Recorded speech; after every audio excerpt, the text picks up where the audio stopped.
Hello friends, welcome to S Y academy. Friends, इस video में हम एस्टीमेट ऑफ वेरन हेस्टिंग्स दोस्तों देख के आएंगे। वेरन हेस्टिंग्स पहले governor general of fort William या पहले गवर्नर जनरल ऑफ बंगाल। और अगर एमसीक्यू में दोस्तों गवर्नर जनरल ऑफ इंडिया आता है और वेरन हेस्टिंग्स अगर ऑप्शन में है तो ऑप्शन में आपको वेरन हेस्टिंग्स ही मार्क करके आना है। ठीक है, ज्यादा टेक्निकलिटी में नहीं जाएंगे। वैसे टेक्निकली देखा जाए तो लॉर्ड बेंथिक पहले governor general of Bengal India है। ठीक है, अगर ऑप्शन में वेरन हेस्टिंग्स नहीं है और लॉर्ड बेंथिक और उनके आगे वाले हैं तो लॉर्ड बेंथिक मानना, अदरवाइज वेरन हेस्टिंग्स मार्क करके आना।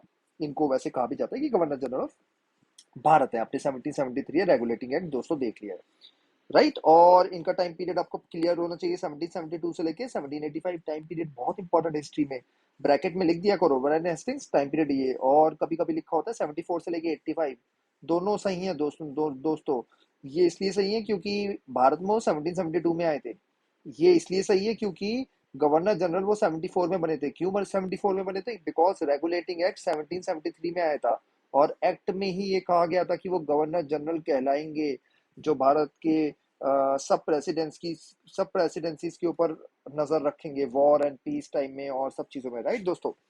तो ये वेरन हेस्टिंग्स है। टाइम पीरियड भी आपको पता चल गया। आप देखते हैं दोस्तों ये कंक्लूजन में क्या लिखा है। यही कंक्लूजन आपको अपने यूपीएससी के आंसर, स्टेट पीसीएस के आंसर या कोई भी सब्जेक्टिव पेपर हो वहां लिख के आना है। वर्ड्स देखो दोस्तों कितने बढ़िया है। He was a gifted personality endowed with strong will, great energy and resourcefulness. Will थी चेंज करने का, ठीक है। बहुत ज्यादा एनर्जी थी, एनर्जी तो दिख ही रही है ना आपको, और इतने सालों तक रहे। और रिसोर्सफुलनेस, ठीक है, हाथ में पावर्स थी इनके। His long stay in Bengal, longest था, longest governor general in the shadow of Mughal cultural tradition. तो दोस्तों मुगल ही थे इस टाइम में भारत में, ठीक है। हाँ, पावर कम हो गई थी, काफी कम हो गई थी, लेकिन थे। और मुगल्स तो पॉलिटिकली ठीक है कम हो गए, लेकिन कल्चर तो भारत में मुगल ही था। लैंग्वेज पर्शियन है ना, ट्रेडिशन उसी टाइप के दोस्तों। आर्किटेक्चर बन रहा था पूरे भारत में। और कोई मेरे हिसाब से अगर कोई आप में से कोई बहुत ही बढ़िया बंदा है ना स्मार्ट, हिस्ट्री पे जिसका बढ़िया कंट्रोल है, वो कमेंट सेक्शन में बता दे कि 1772 से लेके 1785 तक कौन कौन मुगल राजा थे, कौन कौन मुगल एम्परर थे। ठीक है, कमेंट सेक्शन में बताइए। ज्यादा इंपॉर्टेंट नहीं है बट कुछ कुछ चीजें मस्ती के लिए भी जाननी चाहिए, है ना, आइडिया भी लगता रहता है। तो give him enough opportunity to learn oriental languages such as Bengali and Persian and to develop oriental taste. तो भारत का जो है ना दोस्तों, भारत से रिलेटेड जो चीजें हैं वहां पे वर्ड यूज किया जाता है ओरिएंटल, ठीक है। और जो अंग्रेजों का ऐसे रिलेटेड है वहां पे एंग्लो वर्ड यूज किया जाता है। ये आपको आगे चल के लॉर्ड कैनवालिस के टाइम में और क्लियर होता जाएगा चीजें, है ना। तो ओरिएंटल चीजों पे इन्होंने बहुत वर्क करा। भारत की चीजों को इन्होंने, इंडिजिनस चीजों को प्रमोट किया, जैसे Bengali language, Persian diplomatic language, इसी में कम्युनिकेशन होता था। एंड ओरिएंटल टेस्ट भी डेवलप करे, आर्किटेक्चर में भी, कल्चर भी, वो सब इन्होंने करा, है ना। Since he considered Indian culture as a basis for South Indian administration, he patronized the learning of Indian languages and arts. एक क्वेश्चन है, एशियाटिक सोसाइटी ऑफ बंगाल, है ना, एशियाटिक सोसाइटी ऑफ इंडिया किसने स्टार्ट कराई? कमेंट सेक्शन में ये बताइए आप, ठीक है। वो मानते थे दोस्तों कि इंडिया में अगर आपको एडमिनिस्ट्रेशन करना है तो आपको इंडिया कल्चर आना चाहिए। इसलिए इन्होंने प्रमोट करा कि इंडिया की लैंग्वेजेस लर्न करें अंग्रेज भी। इंडिया की लैंग्वेजेस वहां पे भी प्रमोट हुई, ठीक है।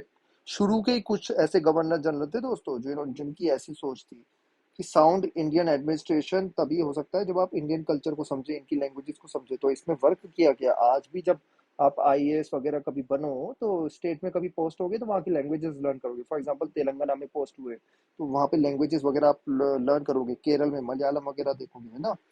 His task was a challenging one since he was surrounded by hostile forces. दोस्तों ब्रिटिशर्स इंडिया में स्ट्रांग नहीं थे। एक झटके में साफ हो सकते थे वो भारत में, मराठा से एक झटके में साफ कर सकते थे। निजाम, टीपू, है ना, सॉरी, और मैसूर वर्ड, टीपू वर्ड थोड़ा सा अगर मैं गलत बोलूं क्योंकि हैदर अली का भी टाइम था। तो मैसूर, है ना, मैसूर राज्य हो गया।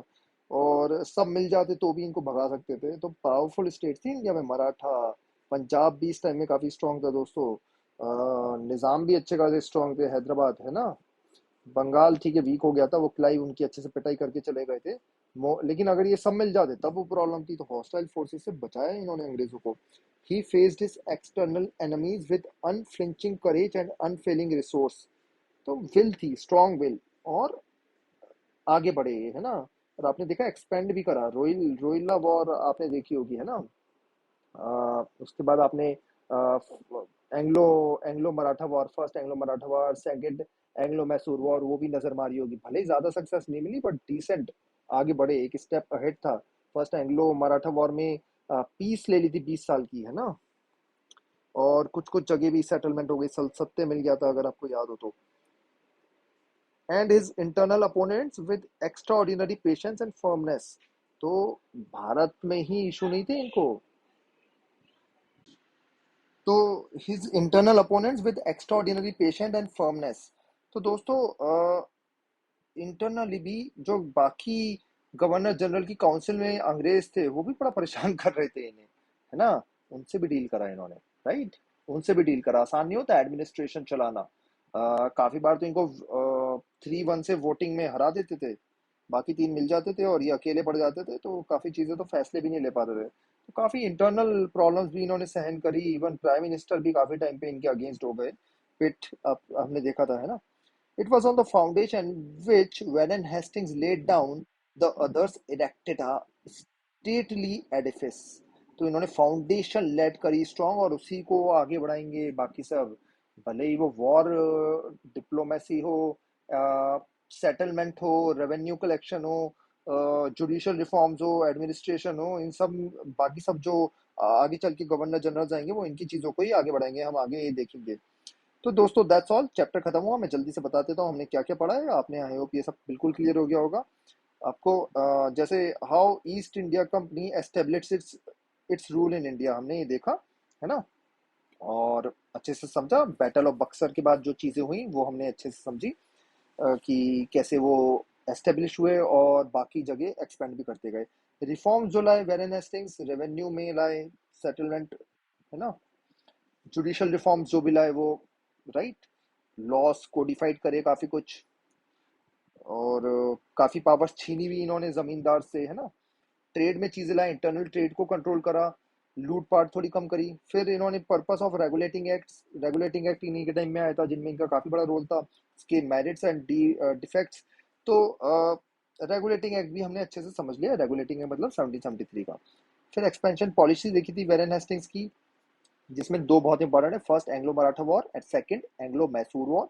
हैदर अली, और इस टाइम में आपको पेशवा के साथ याद होगी, पेशवा माधवराव, पेशवा रघुनाथ राव, है ना। पेशवा तो रघुनाथ राव नहीं बन पाए थे, माधव राव का आपने देखा था इंपॉर्टेंस। फिर हमने देखा पिट्स इंडिया एक्ट, ये क्यों लाना पड़ा, क्यों बीच में आया। फिर हमने जनरल अचीवमेंट देखे विलियम हेस्टिंग्स की, और इसी के साथ हमारा चैप्टर खत्म हो गया। ये कुछ क्वेश्चंस हैं दोस्तों, जिसके आंसर आप कमेंट सेक्शन में आराम से दे सकते हो। बैटल ऑफ प्लासी कब हुई, आप बताओ कमेंट सेक्शन में दोस्तों।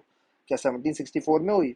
Second Mysore war came to end by the treaty of what? Salbai, Mangalore, Purandar, Mysore. Answer क्या है? 2 करके आंसर लिखना। डुअल सिस्टम कौन लाए भाई, ये बताना कमेंट सेक्शन में। Haider Ali died in the year, ये ज्यादा इंपॉर्टेंट नहीं है बट स्टिल कमेंट सेक्शन में बताओ। ये चारों को मैच करो कि फ्रांसिस डे किससे एसोसिएटेड है। सरदार दीवानी अदालत कौन लाया भाई, क्या है क्या ये? सिविल कोर्ट है, क्रिमिनल कोर्ट है क्या भैया ये? फ्रांसिस डे क्या ये क्या है? फोर्ट विलियम है, फोर्ट जॉर्ज है। हाफिज रहमत खान, पढ़ा था हमने। बोर्ड ऑफ कंट्रोल कौन लाया, है ना। आसान क्वेश्चन है वैसे। फाइंड करेक्ट स्टेटमेंट, बड़ा आसान है। दो भाई इसका आंसर भी, कौन सा सही है एक बताना। ये वाले भी आंसर्स आप दीजिए, अगर आप आंसर्स देंगे। वैसे तो ये ट्रू फॉल्स पूछा है, ये तो आप दे ही देना कि इंग्लिश ईस्ट इंडिया कंपनी क्या 31 दिसंबर 1600 को ये ट्रीटी ऑफ सलबाई किसके, इन दोनों के बीच में साइन हुई या नहीं हुई।